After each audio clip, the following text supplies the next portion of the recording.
Hello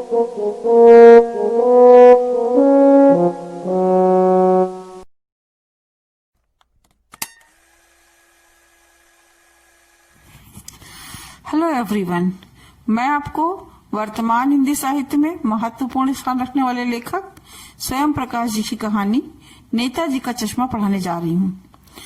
इससे पहले कि हम कहानी पढ़ें, हम इसके लेखक के बारे में थोड़ी जानकारी प्राप्त कर लेते हैं। स्वयं प्रकाश जी का जन्म इंदौर में हुआ था। उनकी चर्चा कुशल कथाकार के रूप में की जाती है और इस समय वे वसुधा नामक पत्रिका के संपादन कार्य से भी जुड़े हुए हैं।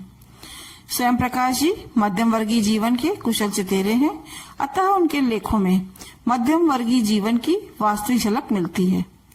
उन्हें विभिन्न पुरस्कारों से भी सम्मानित किया जा चुका है, जैसे वनमाली पुरस्कार, पहल पुरस्कार तथा राजस्थान अकादमी पुरस्कार।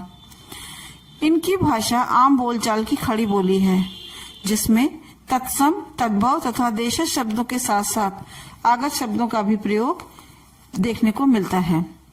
तो ये थी लेखक के बारे में जानकारी। अब देखते हैं कहानी क्या है।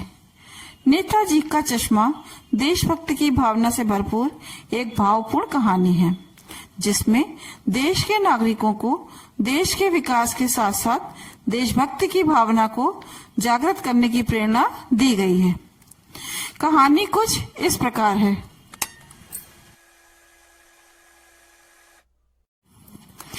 एक छोटा सा कस्बा था, जिसमें कुछ पक्के और कुछ कच्चे मकान थे।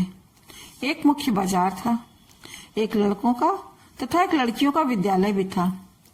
2 ओपन एयर सिनेमा घर थे, एक सीमेंट का छोटा सा कारखाना था तथा एक नगर पालिका भी थी, जो कस्बे की सड़कें पक्की करवाती थी, कबूतरों के लिए छतरी लगवाती थी, कस्बे की साफ सफाई व सार्वजनिक शौचालयों की व्यवस्था भी करवाती थी।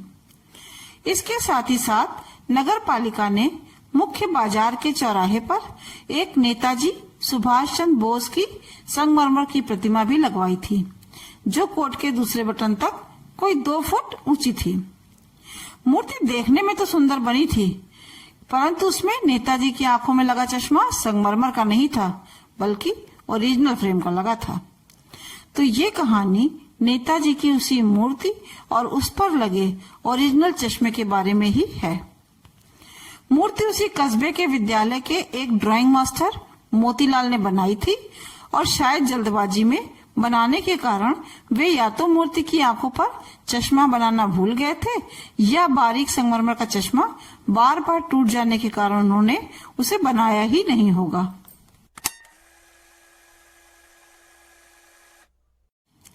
एक हालदार साहब थे, जो अपनी कंपनी के काम से हर 15वें दिन उस कस्बे से होकर गुजरते थे। वे चौराहे पर रुकते, पान की दुकान से पान खाते और नेताजी की प्रतिमा को देखकर कस्बे के लोगों के प्रयास की सराहना करते कि मूर्ति का आकार प्रकार चाहे जो हो, पर लोगों की भावना महत्वपूर्ण अवश्य है, वरना देशभक्ति की भावना तो मजाक की बात होती जा रही है।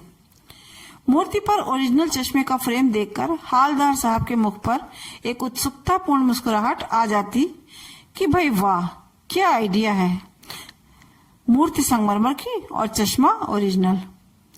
और जब उनकी उत्सुकता अत्यंत तीव्र हो गई और वे स्वयं को रोक न सके, तो उन्होंने पान वाले से इसका कारण पूछ ही लिया।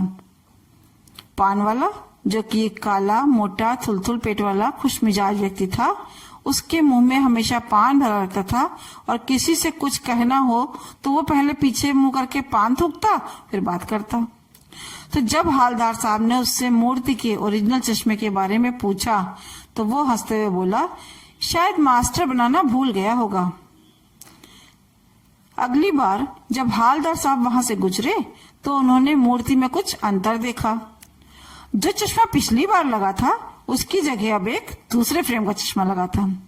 वे मन ही मन हंसे कि भाई वाह, मूर्ति कपड़े तो नहीं बदल सकती, पर चश्मा तो बदल ही सकती है। परंतु वे जब भी कस्बे से गुजरते, हर बार मूर्ति की आंखों पर नया फ्रेम देखते। आखिरकार उनसे नहीं रहा गया, उन्होंने पान वाले से पूछ ही लिया।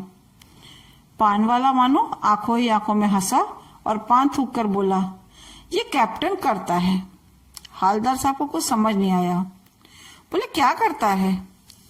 पान वाले ने बताया कि कैप्टन चश्मे वाला अपनी दुकान से एक चश्मा मूर्ति की आंखों पर लगाता है और यदि किसी ग्राहक को वो फ्रेम पसंद आ जाता है तो वो उसे फ्रेम उतारकर दे देता है और मूर्ति पर दूसरा फ्रेम लगा देता है।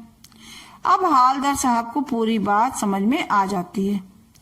कोई कैप्टन चश्मे वाला है जिसे एक देशभक्त सेनानी की अधूरी मूर्ति अच्छी नहीं लगती तो वो अपनी दुकान से एक चश्मे का फ्रेम लगाकर मूर्ति को पूरा कर देता है और यदि किसी ग्राहक को वो फ्रेम चाहिए होता है तो संभवतः चश्मे वाला नेताजी की मूर्ति से क्षमा मांगकर वो फ्रेम उसे दे देता है और मूर्ति पर दूसरा चश्मा लगा देता है। हवलदार साहब मन ही मन चश्मे वाले की देशभक्ति के प्रति नतमस्तक होते हैं और पान वाले से पूछते हैं कि क्या चश्मे वाला पहले सेना में था या नेताजी की आजाद हिंद फौज का सिपाही था। पान वाला व्यंग से हंसकर कहता है कि वो लंगड़ा क्या जाएगा फौज में, पागल है पागल। तभी चश्मे वाला मूर्ति के पास दिखता है और पान वाला हवलदार साहब से कहता है, वो देखिए साहब, कैप्टन वहां आ गया, खुद ही देख लीजिए और मन हो तो उसका फोटो कहीं छपवा दीजिए। हवलदार साहब को एक देशभक्त का इस तरह मजाक उड़ाया जाना अच्छा नहीं लगा। उन्होंने कैप्टन को देखा। वो एक दुबला पतला लंगड़ा बूढ़ा व्यक्ति था जिसके सिर पर गांधी टोपी थी और आंखों पर एक काला चश्मा लगा था। एक हाथ में एक छोटा सा लोहे का संदूक था और दूसरे हाथ में बांस पर टंगे चश्मे। उसने एक बंद दुकान के सहारे अपनी बांस की चश्मे की दुकान टिका दी। हवलदार साहब ने जाना कि चश्मे वाले की अपनी कोई दुकान नहीं है, वो फेरी लगाता है और नेताजी की मूर्ति के माध्यम से शायद अपने चश्मे का विज्ञापन करता है।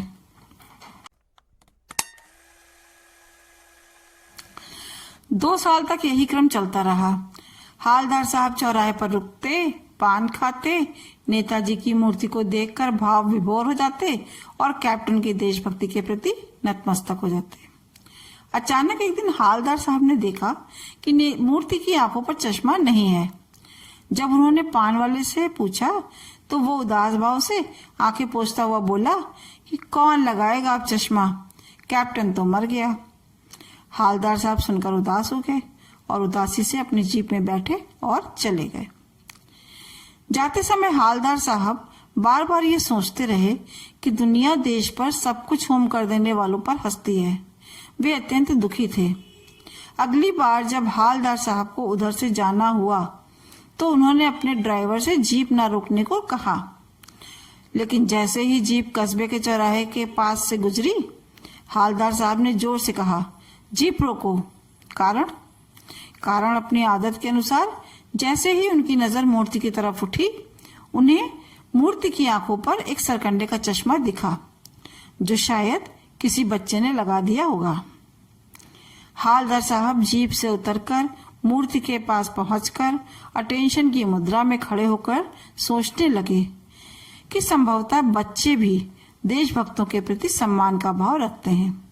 उनकी आंखें भर आईं और वे एकटक मूर्ति को देखते रहे। तो ये थी कहानी नेताजी का चश्मा। और इस कहानी के अनुसार केवल बड़ों में ही नहीं वरन आने वाली पीढ़ी में भी देशभक्ति की भावना होती है। हालांकि सभी का उसे प्रदर्शित करने का तरीका अलग अलग होता है।